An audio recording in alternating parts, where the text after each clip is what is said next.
28 December বুধবার কোচবিহার জেলা কংগ্রেসের কার্যালয়ে অনুষ্ঠিত হলো কংগ্রেস সেবা দলের প্রতিষ্ঠা দিবস। এই দিন সকালে জেলা কংগ্রেসের কার্যালয়ের রাজীব ভবনে 101তম প্রতিষ্ঠা দিবস পালন করলেন জেলার নেতৃত্বরা। দলীয় পতাকা উত্তোলনের মধ্য দিয়ে দিনটিকে যোগ্য মর্যাদার সাথে পালন করা হয়। এই অনুষ্ঠানে উপস্থিত ছিলেন কোচবিহার জেলার জাতীয় কংগ্রেসের কার্যকরী সভাপতি পার্থ প্রতিম ঈশ্বর, রবীন রায়, জেলা কংগ্রেস সেবা দলের সভাপতি সুব্রত মুখোপাধ্যায় সহ আরো অনেকে। এদিন জেলার নেতৃত্বরা সাংবাদিকদের মুখোমুখি হয়ে কি জানালেন শুনে নেব। ভারতের জাতীয় কংগ্রেস সবচেয়ে প্রাচীনতম দল হচ্ছে আমাদের এই ভারতবর্ষে।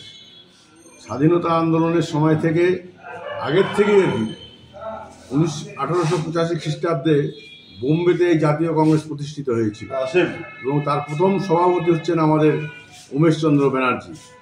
পরবর্তীকালে বহু উত্থান পতনের মধ্য দিয়ে আজকে জাতীয় কংগ্রেস 139তম বর্ষে পদার্পণ করল।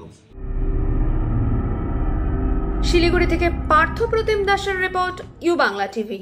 ইউ বাংলা টিভি, হৃদয় ছুঁয়ে যায়।